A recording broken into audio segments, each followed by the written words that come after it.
Hey guys, मैं आपकी friend Ishika आ चुकी हूँ निया एंड कनिष्का एक लव स्टोरी का पार्ट 45 लेकर। तो आई होप कि आप सभी लोग इस स्टोरी को एंजॉय कर रहे होंगे।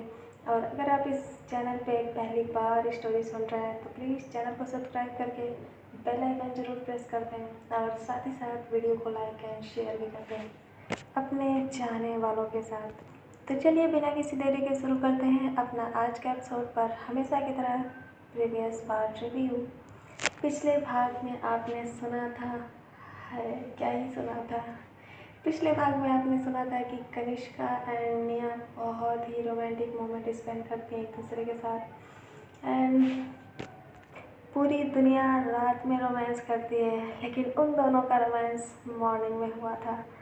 तो वो दोनों एक दूसरे के साथ अपनी लाइफ का सबसे स्पेशल मोमेंट बिता ही रहे थे कि अचानक कनिष्का का फ़ोन बजने लगता है, क्योंकि धीरे धीरे उसे काफ़ी लेट हो जाता है और उसे इस बात का एहसास भी नहीं होता। तो ये था हमारा प्रीवियस पार्ट रिव्यू। और अब आगे डेविड की कॉल अटेंड करने के बाद कनिष्का को अब इस बात का एहसास हो गया कि कुछ भी हो जाए उसे निया से दूर होना ही है। और इसी दर्द के साथ वो निया के जिस्म से अब भी लिपटी हुई थी। सिर्फ कनिष्का ही नहीं थी जिसके दिल में ये दर्द उठ रहा था, बल्कि निया के भी चेहरे का एक्सप्रेशन सेम वैसा ही था जैसा कनिष्का के। हालांकि उन लोगों ने पूरी रात और लगभग सुबह भी अच्छा समय एक दूसरे के साथ बिताया था, लेकिन इसके बाद भी एक सेकंड की भी दूरी उनके लिए बहुत ही ज़्यादा मुश्किल हो रही थी। कनिष्का जब भी निया से दूर हटने की कोशिश कर रही थी, निया पहले से ज़्यादा टाइटली उसे हग कर लेती और इस बात से कनिष्का बिल्कुल लाचार महसूस करने लगी, क्योंकि उसे पता था कि निया इस बात को एक्सेप्ट करने के लिए रेडी नहीं हो रही है। तो फिर अब वो क्या करेगी? क्या उसे ऑफिस नहीं जाना? ऐसा तो पॉसिबल ही नहीं था, क्योंकि लास्ट डे संडे था और आज मंडे। ऑलरेडी कनिष्का ने संडे की बहुत सारे मीटिंग को पोस्टपोन कर दिया था और इस बात का एहसास किसी को भी नहीं था। कनिष्का को समझ नहीं आ रहा था कि वो निया को कैसे समझाए। हालांकि निया ने एक शब्द भी नहीं कहा था, लेकिन उसकी हरकतें उसके इरादों को बयां कर रही थी और उसकी तकलीफ़ों को भी। काफ़ी देर तक कनिष्का गहरी सांस लेती रही और फिर फाइनली उसने हिम्मत करके निया से कहा, निया। हालांकि कनिष्का निया से कुछ कहना चाहती थी, लेकिन उसके मुंह से सिर्फ निया के नाम के अलावा और कोई दूसरा शब्द नहीं निकला। जैसे जैसे घड़ी की सुइयां आगे बढ़ रही थीं, वैसे वैसे कनिष्का का अब रुकना मुश्किल हो रहा था। उसे पता था कि अब उसने अगर ज़्यादा समय बर्बाद किया तो निया से दूर हटना उसके लिए उतना ही मुश्किल हो जाएगा। उसने निया को समझाने की कोशिश करते हुए उसे एक बार फिर से अपने सीने से लगाया और उसके पीठ पर सांत्वना देकर समझाने लगी। हालांकि उसने एक शब्द भी नहीं कहा, लेकिन वो उसे सहलाए जा रही थी ताकि निया को समझ में आए कि अब कनिष्का को जाना होगा। कुछ देर तक निया को यूं ही समझाने की कोशिश करने के बाद कनिष्का ने अपने गले से उसका हाथ हटाया और उसके हाथों को अपने हाथों में लेकर उसे किस करते हुए निया को देखने लगी। लेकिन निया ऊपर देखने को राजी ही नहीं थी। उसकी नज़रें अब भी नीचे गड़ी हुई थीं। ये देखकर कनिष्का ने अब थोड़ा सा ऊपर खिसकते हुए निया के दोनों गालों को अपने हाथों में ले लिया और बड़े प्यार से उसको देखते हुए धीरे से बोली, निया, अब मैं जाऊं? हालांकि कनिष्का निया से परमिशन ले रही थी, लेकिन निया को इस बात का एहसास था कि वो हाँ कहे या ना, कनिष्का तो जाएगी ही, क्योंकि उसे जाना ही पड़ेगा। निया ने कुछ भी नहीं कहा। इसके बदले उसने अपना मुंह कनिष्का से फेर लिया और उसकी तरफ पीठ करके लेट गई। कनिष्का ये देखकर समझ गई कि निया ने उसे जाने की परमिशन तो दे दी है, लेकिन वो इस बात से बहुत ज़्यादा दुखी है। हालांकि वो उसे मना लेती, लेकिन अब इसका कोई फ़ायदा नहीं था। कनिष्का ने अपनी नज़रें इधर-उधर घुमाई और अपने एक हाथ से अपनी टी-शर्ट उठाकर धीरे से उठकर पहनने लगी। टी-शर्ट पहनने के बाद वो ब्लैंकेट से बाहर निकली और उसने निया को पूरी तरह से उसके कंधे से नीचे तक कवर कर दिया और फिर वहाँ से जाने के लिए मुड़ गई। जाने से पहले उसने एक बार फिर एक नज़र निया को देखा, पर निया अब भी उसकी तरफ पीठ कर लेटी थी। उदास मन से कनिष्का वहाँ से चली गई और वो सीधा शावर लेने के लिए अपने कपड़े उठाकर अंदर चली गई। शावर लेने के बाद कनिष्का रेडी भी हो गई, लेकिन इस बीच निया ने अब भी अपना सर घुमाकर उसे नहीं देखा। कनिष्का अब पूरी तरह से रेडी हो गई थी, बस उसने अपना कोट नहीं पहन रखा था। उसने अपनी कलाई पर वॉच बांधते हुए एक बार फिर से निया को देखा, पर निया तो अब भी शायद उससे नाराज़ थी। हालांकि कनिष्का ऑफिस जा रही थी और उसकी ये इच्छा थी कि निया उसके साथ नाश्ता करे, क्योंकि कल रात में कनिष्का ने निया की वजह से डिनर भी नहीं किया और उसकी सुबह भी वो वैसे ही चली गई थी। इस बात का एहसास किसी को भी नहीं था कि कनिष्का ने रात में भी डिनर नहीं किया था। यहाँ तक कि निया को भी इस बात का पता नहीं था, वरना वो कनिष्का के साथ नाश्ता ज़रूर करती, अपने लिए नहीं, उसके लिए। कनिष्का अब पूरी तरह से रेडी हो गई और उसने अपनी अलमारी से अपना ब्लैक कलर का कोट निकाल कर अपनी बाहों पर टांग लिया और उसे बंद करने के बाद बिल्कुल जाने के लिए रेडी हो गई। वो जाना चाहती थी, लेकिन उसके कदम आगे नहीं बढ़ रहे थे। उसने अपना कोट सोफे पर रख दिया और धीरे से निया के पास गई। कनिष्का ने निया के पास बेड पर बैठते हुए उसे देखा और कुछ देर तक चुप रहने के बाद उसने फाइनली कहा, निया, मैं ऑफिस के लिए जा रही हूँ। तुम रेडी होकर नीचे जाकर नाश्ता कर लेना, ऐसे भूखे मत रहना, और हाँ, अपना ध्यान रखना प्लीज़। कनिष्का जो कह सकती थी उसने कह दिया, लेकिन निया ने अब भी उसकी तरफ नहीं देखा। अपनी बात ख़त्म करने के कुछ देर बाद तक कनिष्का निया को देखती रही। उसे उम्मीद थी कि शायद निया उसे एक बार गले लगा ले। कुछ देर तक वेट करने के बाद भी निया ने कनिष्का को हग नहीं किया, तो कनिष्का ने खुद ही आगे बढ़कर उसके माथे पे किस किया और एक बार उसके बालों को सहलाते हुए अपनी जगह से उठ गई। वो अब भी निया के हक करने का इंतज़ार कर रही थी, लेकिन ये सिर्फ उसकी एक इच्छा ही रह गई और वो बेमन से रूम से बाहर जाने लगी। कनिष्का धीरे धीरे रूम से बाहर जा रही थी और फाइनली वो डोर पर आकर खड़ी हो गई। कनिष्का के फुटस्टेप की आवाज़ निया सुन रही थी और उसने अपने हाथों से ज़ोर से बेडशीट को पकड़ रखा था। वो जानती थी कि कनिष्का अब ऑफिस जा रही है। उसने जाते जाते एक आखिरी बार निया को देखा, मगर निया अब भी उसकी तरफ पीठ करके लेटी रही। उसने एक आह भरी आंखें बंद की और एक गहरी सांस लेने के बाद फाइनली डोर ओपन करके बाहर चली गई। बाहर जाते जाते उसने डोर बंद किया और अब वो एक कदम भी बिना रोके सीढ़ियों से नीचे उतरने लगी। नीचे उसकी मॉम उसका वेट कर रही थी। उसकी कॉफ़ी टेबल पर रखी हुई थी और उसका नाश्ता भी लग चुका था। कनिष्का की इच्छा नहीं हो रही थी कि वो ब्रेकफास्ट करे, लेकिन निया के साथ साथ उसे अपनी मॉम का भी ध्यान रखना था, तो वो उनकी खुशी के लिए मुस्कुराते हुए उनसे गुड मॉर्निंग विश करने के बाद चुपचाप अपनी चेयर पर बैठ गई। पहला निवाला वो तोड़कर खाने ही वाली थी कि उसे फिर से निया का ध्यान आया। निया ने नाश्ता नहीं किया था और ना जाने वो कनिष्का के जाने के बाद नाश्ता करेगी या नहीं। उसने स्पून वापस प्लेट में रख दिया और सिर्फ कॉफ़ी के 2-4 घूंट पीकर अपनी मॉम को ये कहकर जाने लगी कि उसे बहुत लेट हो रहा है और 10:30 बजे एक ज़रूरी मीटिंग अटेंड करनी है।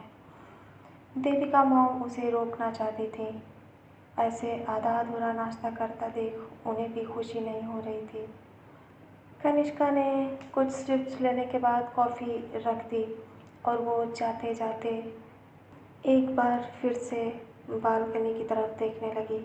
उसे उम्मीद थी कि शायद एक आखिरी बारी सही निया उसे देखने के लिए बाहर आ जाए, पर उसकी खाली आंखें अब भी खाली ही रह गईं। निया बाहर नहीं आई। कनिष्का ने फिर से एक सांस ली और वो धीरे धीरे एंट्रेंस की तरफ जाने लगी, पर तभी वो रुक गई और उसने अपनी मॉम को देखते हुए कहा, मॉम, निया जब उठकर आएगी तो उसे प्लीज़ आप ब्रेकफास्ट करा दीजिएगा और उसका ध्यान रखिएगा। कनिष्का की आंखों में निया के लिए चिंता देखकर उसकी मॉम को काफ़ी खुशी हुई और उन्हें हमेशा से ही इस बात की तसल्ली रहती थी कि निया एक ऐसी लड़की है जो कनिष्का से बेइंतहा प्यार करती है, क्योंकि कनिष्का के प्रति जो उसका प्यार था वो कोई भी इंसान उसकी आंखों में देख सकता था। और भला किसी पेरेंट्स को इस बात से खुशी क्यों नहीं होती। कनिष्का की फैमिली कोई ओल्ड थिंकिंग रखने वाली फैमिली नहीं थी, वो बिल्कुल मॉडर्न थे। हालांकि अगर कनिष्का की जो पोजीशन उसकी फैमिली में थी ऐसा नहीं होता तो उनके लिए भी ये एक्सेप्ट करना थोड़ा मुश्किल होता, पर अब वो इन सभी चीज़ों से काफ़ी ऊपर उठ चुके थे और कनिष्का के साथ साथ निया को भी पूरी तरह से एक्सेप्ट कर चुके थे। कनिष्का की मॉम ने हामी में सर हिला दिया और जिसे देखकर उसे तसल्ली हुई। वो धीरे धीरे अब फाइनली अपने गार्ड्स के साथ आगे बढ़ने लगी। एंट्रेंस पे उसकी लिमोजिन उसका वेट कर रही थी। ड्राइवर उसके डोर ओपन करके बैठने का इंतज़ार कर रहा था। कनिष्का एंट्रेंस पर बिल्कुल निकलने ही वाली थी, तभी एक आखिरी बार फिर से उसने लिविंग एरिया के ऊपर बालकनी पे नज़र डाली। शायद उसे उम्मीद तो अब भी थी, लेकिन अब भी ये उम्मीद हर बार की तरह खाली गई। कनिष्का बेमन से कार में बैठ गई और वो खिड़की की तरफ देखते हुए धीरे धीरे यदुवंशी पैलेस से दूर जाने लगी।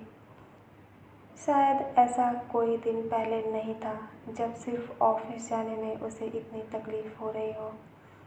इस बार जो तकलीफ़ थी सिर्फ निया से दूर हटने का नहीं, बल्कि उसे निया की चिंता भी हो रही थी। न जाने क्यों, अभी तो वो देख कर आई थी कि निया बिल्कुल ठीक थी, पर फिर भी उसके दिल में निया के लिए टेंशन कम हो ही नहीं रही थी। कनिष्का ने अपना हाथ खिड़की से टिका लिया और अपने होठों पर अपनी उंगलियों को टच करके बैठ गई। कुछ दूर तक वो निया के बारे में ही सोचती रही और धीरे धीरे उसकी कार यदुवंशी पैलेस से बाहर निकल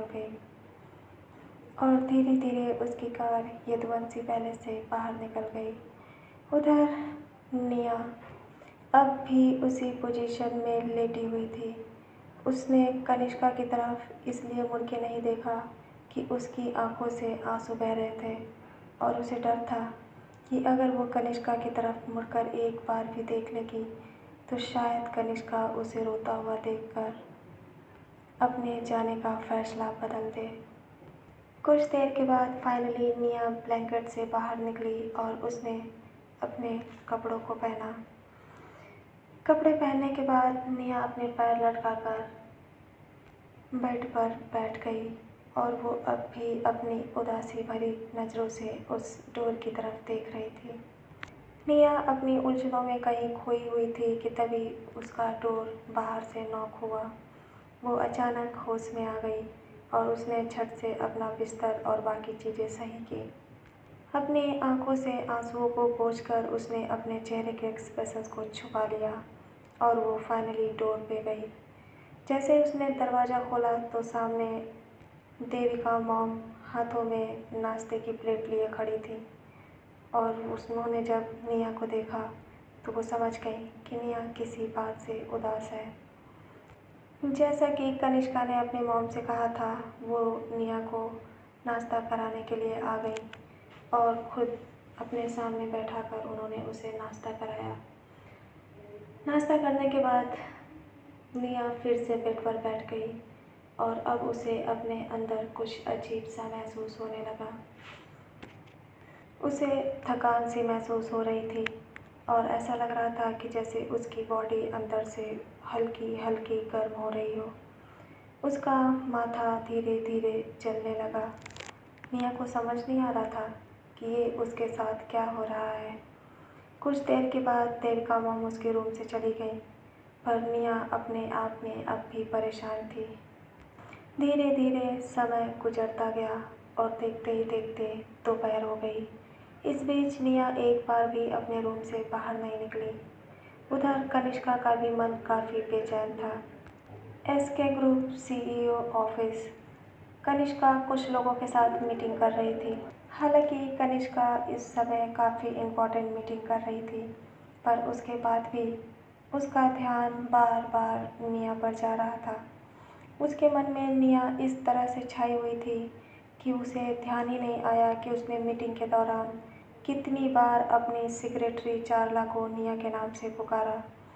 हालांकि हर बार चारला ने ये नोटिस किया, लेकिन उसने एक बार भी अपने बॉस को टोका नहीं, क्योंकि इस समय जो क्लाइंट्स उनके सामने थे वो काफ़ी इम्पोर्टेंट थे। कुछ देर के बाद करीब आधे घंटे तक वो मीटिंग चलती रही और उसके बाद कनिष्का थोड़ी देर के लिए फ्री हो गई। कनिष्का के मन में एक अजीब सी बेचैनी उठने लगी। ये बेचैनी जानी पहचानी थी। जब भी उसके मन में ऐसी बेचैनी उठती थी, तब भी किसी न किसी उसके चाहने वाले के साथ कुछ तो गलत होता था। हालांकि उसे निया की याद आ रही थी, पर इस समय जो उसके मन में फीलिंग्स उठ रही थी वो सिर्फ यादों की नहीं थी, बल्कि एक टेंशन थी जो शायद उसके घर में दस्तक दे रही थी। उधर निया का शरीर पूरी तरह से बुखार से तपने लगा। उसे ये समझ ही नहीं आ रहा था कि आखिर ऐसे अचानक उसे फीवर क्यों आ रहा है।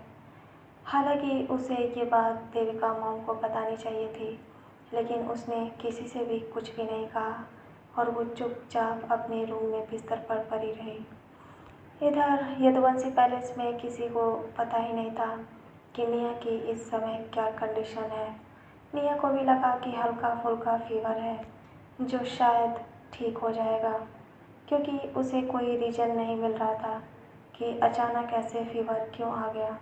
पर वो शायद ये बात भूल चुकी थी कि जब वो सुबह शावर लेने के लिए बाथरूम में गई तो वो 1 घंटे तक लगातार भीगती रही, जिसकी वजह से निया को सर्दी लग गई, क्योंकि आज निया ने डेली से बहुत ज़्यादा जल्दी नहा लिया था और जिसकी वजह से अब उसकी तबीयत धीरे धीरे बिगड़ने लगी।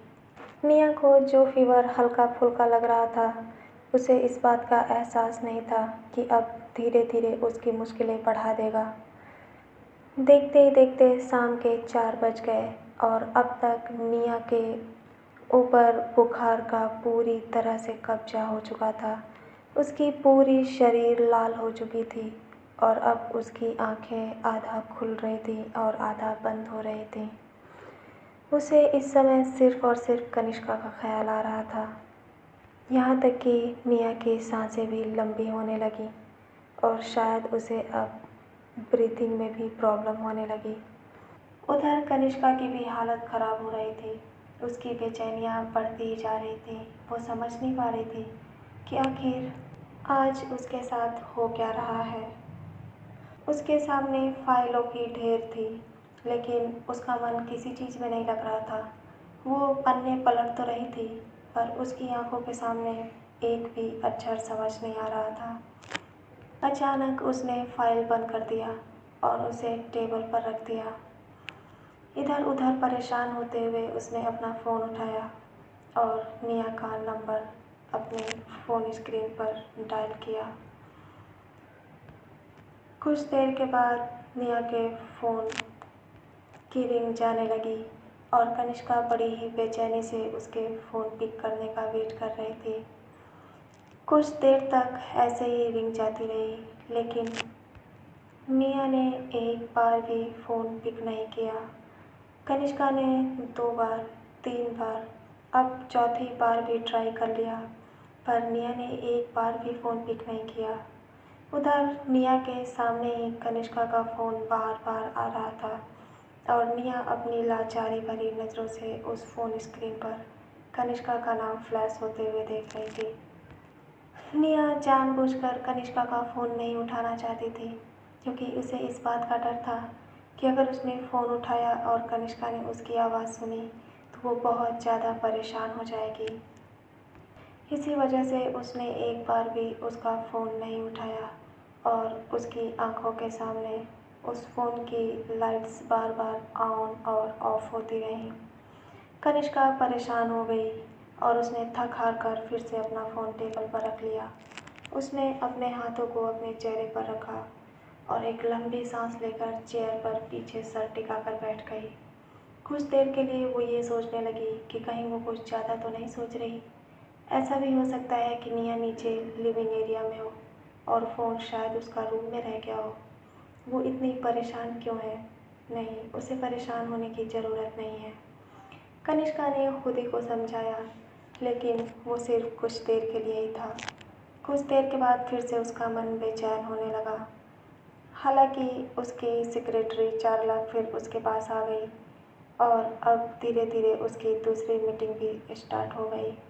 मीटिंग के दौरान भी उसकी नज़र अपने फ़ोन पर ही थी कि शायद निया उसे कॉल बैक करे। आधे घंटे और गुजर गए, पर निया ने फ़ोन नहीं किया। कनिष्का परेशान होकर अपनी मीटिंग को बीच में ही रोक देना चाहती थी, लेकिन उसने जल्दबाजी नहीं की। उसने धीरे से अपना फ़ोन उठाया और सिया को एक मैसेज डाला। सिया अपने कमरे में थी। उसे जब कनिष्का का मैसेज मिला तो उसमें लिखा था, सिया, निया कहाँ है? वो फ़ोन क्यों नहीं उठा रही है? क्या तुम मेरे लिए ये चेक करके बता सकती हो कि वो ठीक है या नहीं? सिया ने जब कनिष्का का मैसेज पढ़ा तो वो थोड़ा सा परेशान लगने लगी। उसे ऐसा लग रहा था कि ऐसा हो सकता है कि शायद उन दोनों के बीच कुछ गलत हुआ हो और इस वजह से कनिष्का को ऑफिस में भी निया की टेंशन सता रही है।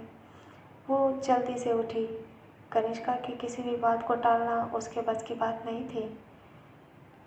वो अपना फ़ोन लेकर निया के रूम के पास चली गई और उसने डोर नॉक किया। काफ़ी देर तक डोर नॉक करने के बाद भी अंदर से कोई रिप्लाई नहीं आया, तो सिया को भी अब निया की टेंशन सताने लगी। उसने झट से दरवाज़ा खोला और अंदर चली गई। जैसे ही वो अंदर गई तो उसकी नज़र निया पर पड़ी, जो बेड पर एकदम बेसुध होकर लेटी हुई थी, क्योंकि उसे अब कुछ भी समझ नहीं आ रहा था। उसकी पूरी बॉडी बुखार से तप रही थी। सिया को जब कुछ गड़बड़ महसूस हुआ तो वो भागकर निया के पास आ गई और जैसे ही आई तो उसकी नज़र निया के लाल चेहरे पर पड़ी। उसने जल्दी से उसे आवाज़ देते हुए उसकी बॉडी को टच करके देखा तो वो एकदम दंग रह गई। उसने जल्दी से निया को आवाज़ दी, पर निया को इतना होश भी नहीं था कि उसे कौन आवाज़ दे रहा है, क्योंकि ये न जाने कितने समय के बाद ऐसा हुआ था जब निया की तबीयत इस हद तक ख़राब हुई थी। हालांकि ये सिर्फ़ एक फ़ीवर था, पर जब फ़ीवर हाई लेवल पर हो तो किसी भी इंसान के एनर्जी को झटके में ख़त्म करने की ताकत रखता था और उसे डेंजर जोन तक ले जाने के लिए काफ़ी था, ख़ास तौर पर निया जैसी नाजुक इंसान के लिए। सिया एकदम परेशान हो गई। वो जल्दी से भागकर नीचे गई और सभी को चिल्लाकर आवाज़ देने लगी। देविका मॉम और बाकी लोगों ने जब उसकी आवाज़ सुनी तो वो झटपट बाहर आए और कोई भी नहीं था सिवाय देविका मॉम और सभी नौकरों के। जैसे ही देविका मॉम ने सुना कि सिया क्या कह रही है तो वो भी घबराते हुए ऊपर गईं और उनके साथ साथ कुछ हेड नौकर भी गए। जब उन्होंने निया की हालत देखी तो उन्होंने झट से उसे अपने गले से लगा लिया और उसके बालों को सहलाकर उसे आवाज़ देने लगी, पर निया को अब भी होश नहीं था। बिना किसी देरी के उन्होंने अपने सर्वेंट को ऑर्डर दिया कि वो जल्दी से डॉक्टरों की टीम बुलाए। देखते ही देखते एक अच्छे डॉक्टरों की टीम आ गई और वो बारी बारी से निया को चेक करने लगे। जैसे ही उन्होंने निया के हाई लेवल के बुखार को देखा तो वो दंग रह गए। उन्होंने अपने साथ कुछ नर्सेस भी बुलाए और जल्दी से निया को आइस ट्रीटमेंट देने लगे।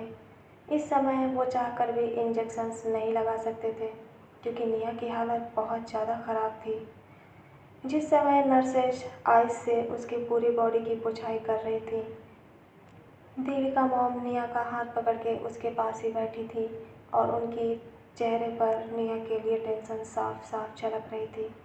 यहाँ तक कि सिया भी उनके कंधे पर हाथ रखकर खड़ी थी और वो इस समय निया को इस हालत में देखकर एकदम परेशान हो गई थी। हालांकि वो निया को हॉस्पिटल लेकर जा सकते थे, लेकिन उनके पास सारी फैसिलिटीज़ थी। डॉक्टर्स की बेस्ट टीम बुलाई गई थी और सभी ट्रीटमेंट की सुविधाएं यहाँ अवेलेबल थी। तो इस वजह से निया को परेशान करना ठीक नहीं था और उन्होंने अपनी ट्रीटमेंट चालू कर दी। उधर कनिष्का को ऐसा महसूस हो रहा था कि जैसे उसे सांस ही नहीं आ रही हो और वो मीटिंग के दौरान ही बहुत ही अजीब बिहेव करने लगी। उसे अपने अंदर ऐसा लग रहा था कि जैसे ऑक्सीजन की कमी हो रही हो। जब चारला ने उसे इस हालत में देखा तो वो जल्दी से ठंडे पानी की बोतल कनिष्का को ऑफ़र करते हुए उसे संभालने लगी। उसने उस मीटिंग को बीच में ही रोक दिया। अब कनिष्का पानी पीकर चेयर पर पीछे की तरफ बैठ गई। उसने अपना फ़ोन फिर से चेक किया और सिया या निया दोनों में से किसी के रिप्लाई का वेट करने लगी। इधर निया का ट्रीटमेंट अब भी चल रहा था। उसकी बॉडी इतनी ज़्यादा हीट कर रही थी कि बर्फ़ का पानी भी उसके शरीर पर इतनी तेज़ी से सूख जा रहा था कि किसी को कुछ समझ ही नहीं आ रहा था। इतनी जल्दी किसी इंसान की शरीर इस हद तक कैसे गर्म हो सकती है।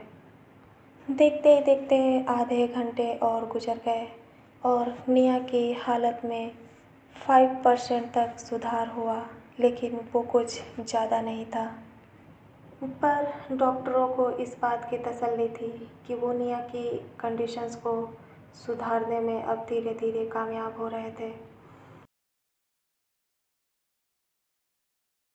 करीब 15 मिनट बाद उन डॉक्टर्स ने फिर से निया का फ़ीवर चेक किया, लेकिन जैसे ही उन्होंने उसका फ़ीवर चेक किया वो एक बार फिर से पूरी तरह हैरान हो गए, क्योंकि जो कभी अभी 5% की कुछ देर पहले आई थी, अचानक वो अब बढ़ गई थी और फिर से निया का फ़ीवर 108 डिग्री सेल्सियस तक हो गया था। डॉक्टर्स एकदम दंग हो गए। उन्हें समझ नहीं आ रहा था कि सारी मेडिसिन्स का असर ऐसे कैसे बेकार जा रहा है। आखिर उनसे कहाँ गलती हो रही है। वो तो अपना बेस्ट ट्राई कर रहे थे और जो डॉक्टर्स की टीम इस समय निया का ट्रीटमेंट कर रही थी वो कोई मामूली डॉक्टर नहीं थे। उन्हें तो फ़ीवर के ट्रीटमेंट के लिए इनवाइट करना ही उनकी इंसल्ट करने के बराबर था, क्योंकि उसमें तो 2 मेंबर्स फॉरेनर डॉक्टर्स भी थे। लेकिन इसके बाद भी उनके चेहरे पर पसीने थे, क्योंकि वो किसी मामूली इंसान का ट्रीटमेंट नहीं कर रहे थे। यदुवंशी पैलेस की एकलौती बहू का ट्रीटमेंट कर रहे थे। हालांकि ये बात बाहर सबको नहीं पता थी, पर वो कनिष्का के फैमिली डॉक्टर्स थे जो हर छोटी बड़ी बात जानते थे, क्योंकि मंथली सभी फैमिली मेम्बर्स का चेकअप करने के लिए वही डॉक्टर्स की टीम आती थी और इसीलिए उन्हें निया के बारे में अच्छे से जानकारी थी। वो अपनी चिंता भरी नज़रों से मिसेस देविका की तरफ देखने लगे और जब उन्होंने डॉक्टर्स के चेहरे पर चिंता देखी तो वो और भी ज़्यादा परेशान लगने लगी। अब उन्हें समझ नहीं आ रहा था कि वो क्या करें। क्या वो कनिष्का को कॉल करके बता दें? नहीं, वो कैसे बता सकती हैं? क्या कनिष्का ने जाते वक्त उन्हें निया की रिस्पॉन्सिबिलिटी नहीं दी थी? वो किस मुंह से कहेंगी कि वो निया का ध्यान नहीं रख पाईं? उन्होंने डॉक्टर्स की तरफ देखा और फिर से एक नई टीम को बुलाने के लिए ऑर्डर दिया। करीब 10 मिनट के अंदर ही एक नई टीम फिर से आ गई और अब पूरे 8 डॉक्टर्स की टीम निया के सिर्फ फीवर का ट्रीटमेंट कर रही थी। सभी लोग अपना बेस्ट ट्राई कर रहे थे। उन्होंने फैमिली मेम्बर्स को बाहर निकाल दिया और अब सिर्फ डॉक्टर और करीब 2 नर्सेज उनके साथ थीं। इस बीच उन्होंने लगातार निया को आइस ट्रीटमेंट देना जारी रखा और वो उसके फीवर को कम करने की कोशिश करते रहे। देखते ही देखते रात के 7 बज गए और अब कनिष्का की इंतज़ार की हद हो गई। वो अब सिया या फिर और किसी की कॉल का वेट नहीं कर सकती थी। इधर रूम के बाहर मिसेज यदुवंशी, कुछ हेड नॉकर्स और सिया इधर उधर चक्कर काट रहे थे और अपने चेहरे पर बेचैनियों को छुपाने की कोशिश कर रहे थे। जल्दी ही सिया ने इस बात की खबर अपने डैड मॉम को भी दे दी, जो इस समय अपने अपने ऑफिस में थे। हालांकि सिया की मॉम निया को ज़्यादा पसंद नहीं करती थी, लेकिन वो सिर्फ एक रीजन्स की वजह से था, क्योंकि वो अपनी बहू किसी और को बनाना चाहती थी। पर इसका मतलब ये भी नहीं था कि उनका दिल पत्थर का था। वो जल्दी से घर आने के लिए ऑफिस से निकल गईं और करीब 15 मिनट के अंदर ही घर के सभी लोग मौजूद हो गए। सिर्फ दादाजी इस समय बाहर थे और वो शायद आज आने भी वाले नहीं थे। अब देखते ही देखते सभी लोग निया के रूम के बाहर भीड़ लगाकर वेट करने लगे, पर अंदर निया की हालत में कुछ खास सुधार नहीं हो रहा था। कनिष्का उधर तेजी से अपने कोट का बटन खोलते हुए ऑफिस से बाहर निकली और वो अपनी कार की तरफ बढ़ने लगी। यदुवंशी पैलेस से कनिष्का के ऑफिस का रास्ता कुछ ज़्यादा देर का नहीं था, लेकिन आज ये रास्ता कनिष्का के लिए बहुत ज़्यादा लंबा लग रहा था। वो अपनी उंगलियां लगातार कार की सीट पर घुमाए जा रही थी और ऐसा लग रहा था कि जैसे एक एक सेकंड उसके लिए काटना बहुत मुश्किल होता जा रहा था। उसने ड्राइवर को ऑर्डर देते हुए कहा, गाड़ी और तेज चलाओ, जितनी जल्दी हो सके। यदुवंशी पैलेस चलो। ड्राइवर समझ नहीं पा रहा था कि कनिष्का को घर जाने की इतनी जल्दी क्यों हो रही थी, लेकिन इसके बावजूद भी वो जल्दी से कार की स्पीड बढ़ाकर आगे बढ़ने लगा। उधर डॉक्टरों ने फाइनली डोर ओपन किया और उसे देखकर सभी लोग अंदर आ गए। जैसे ही सभी लोग अंदर आए, वो डॉक्टर्स के बोलने का इंतज़ार करने लगे। डॉक्टर्स के चेहरे पर अब भी परेशानी थी, क्योंकि निया का फीवर कम होने का नाम ही नहीं ले रहा था। उन्होंने अब तक सारी जांच कंप्लीट कर ली, यहाँ तक कि निया का ब्लड टेस्ट भी कर लिया था और उसकी रिपोर्ट भी बहुत जल्दी आ गई थी। सब कुछ नॉर्मल था और इसके बाद भी वो समझ नहीं पा रहे थे कि निया का फीवर कम क्यों नहीं हो रहा है। अगर आज निया को वो कुछ भी होने देते हैं तो इसका मतलब ये था कि उन सभी का करियर हमेशा के लिए ख़त्म हो जाएगा। और इस बात से डरते हुए उन सभी लोगों ने आपस में फ़ैसला किया कि अब निया को हॉस्पिटल में एडमिट करने की सलाह देंगे। जैसे ही मिसेस देवका और बाकी फैमिली मेम्बर्स ने ये बात सुनी तो वो डर गए। उन्हें तो यकीन ही नहीं हो रहा था कि इतने बेस्ट डॉक्टर की टीम निया के सिर्फ फीवर को कम करने में नाकाम रही। ऐसा कैसे हो सकता था? क्या ये इतनी इम्पॉसिबल बात थी? डॉक्टर्स के साथ साथ घर के फैमिली मेम्बर्स के भी चेहरे पर पसीना आने लगा, क्योंकि उन्हें अब इस बात का डर था कि उनके साथ कनिष्का क्या करेगी जब उसे पता चलेगा कि वो निया का ध्यान भी नहीं रख पाए। अब मिसेस देवका के पास कोई रास्ता नहीं था कि वो कनिष्का को निया की हालत की जानकारी दे, और वो लाचारी से बाकी लोगों की तरफ देखने लगी। मिस्टर प्रताप समझ गए कि उनकी भाभी सा उनसे क्या पूछना चाहती हैं। उन्होंने भी हामी में सर हिलाया और कनिष्का के घर आने का वेट करने लगे, लेकिन उन्हें क्या पता था कि कनिष्का को कॉल करने की ज़रूरत ही नहीं है। वो तो ऑलरेडी यदुवंशी पैलेस के एंट्रेंस पर आ चुकी थी और बिजली की रफ्तार से अंदर की तरफ बढ़ रही थी। जैसे ही कनिष्का अंदर आई तो उसने लिविंग एरिया की तरफ अपनी नज़रें घुमाकर देखी, जहाँ दूर दूर तक कोई नहीं दिख रहा था। यहाँ तक कि घर के सर्वेंट भी नहीं थे। आखिर ये सब क्या हो रहा था? सिर्फ एंट्रेंस पे 2 गार्ड्स थे, जिन्हें अंदर के हालात के बारे में कुछ भी खबर नहीं था। कनिष्का के चेहरे पर अब टेंशन और भी तेज़ी से उभरने लगी और वो भागते हुए सीढ़ियों के ऊपर जाने लगी। पर जैसे ही वो बालकनी से आगे बढ़ी तो उसकी नज़र उसके रूम में लगी उस भीड़ पर पड़ी। अचानक उसके कदम रुक गए और उसके दिल में एक डर ने जगह बना ली। वो सबको कंफ्यूज होकर देखने लगी। सभी की पीठ इस समय कनिष्का की तरफ थी। डोर ओपन था और डोर के बाहर नौकरों की भीड़ थी। जब उन लोगों ने कनिष्का को देखा तो वो लोग डर से पीछे हट गए और उन्होंने उसके जाने का रास्ता साफ कर दिया। कनिष्का के कदम अब बढ़ नहीं पा रहे थे और वो अपने भारी मन से धीरे धीरे अंदर जाने लगी। अंदर अब भी सब लोग हेजिटेशन से एक दूसरे को देख रहे थे और उनके हाथ में उनका फ़ोन था। कनिष्का धीरे धीरे अंदर आ गई और जैसे ही वो अंदर आई अपनी फैमिली के सभी मेंबर्स को एक साथ देखकर हैरान रह गई।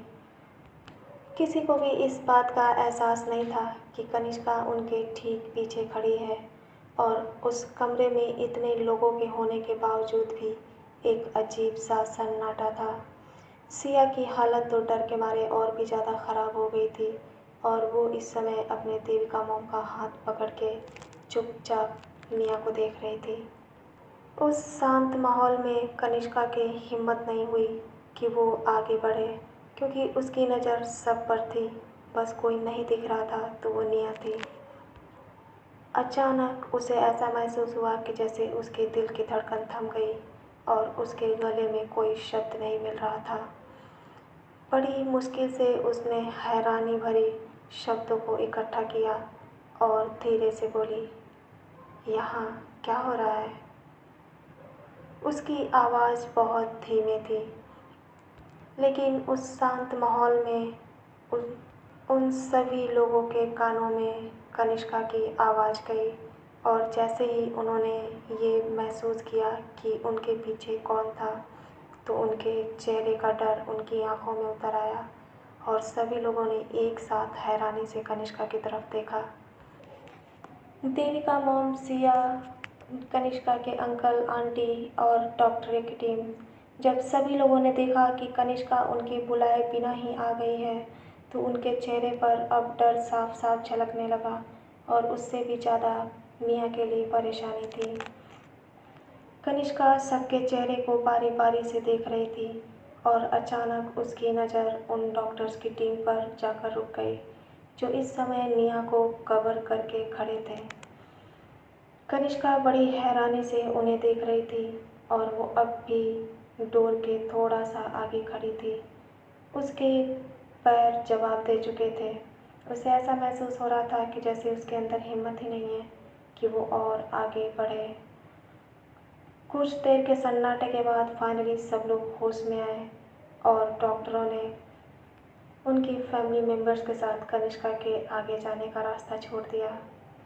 जैसे ही उन्होंने एक रास्ता बनाया तो कनिष्का की नज़र सीधे निया पर पड़ी, जो इस समय लगभग आधी बेहोशी में बिस्तर पर पड़ी थी।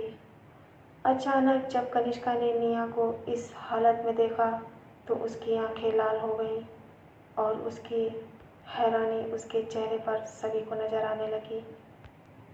कनिष्का की आंखों में इस समय कौन सा एहसास उतर रहा था, इस बात का पता लगाना बहुत ही ज़्यादा मुश्किल था। वो अपनी हैरानी, लाचारी और डर भरी नज़रों से निया को देख रही थी। उसके चेहरे पर बहुत सारे मिक्स एक्सप्रेशंस थे और उसी के साथ उसे ये भी पता नहीं चला कि उसके हाथ में पकड़ा हुआ वो ऑफिशियल सूटकेस कब नीचे गिर गया और यहाँ तक कि उसके दूसरे हाथ में जो जैकेट था वो भी ज़मीन पर गिर गया। तो गाइस, आज का एपिसोड बस इतना ही रखते हैं।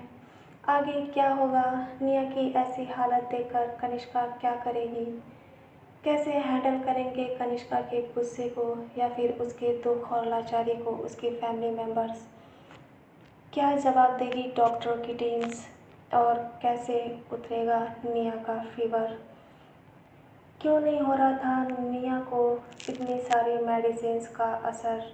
ये सभी सवालों के जवाब हम जानेंगे अपने अगले एपिसोड में। तब तक के लिए मैं आपकी फ्रेंड ईशिका लेती हूँ विदा।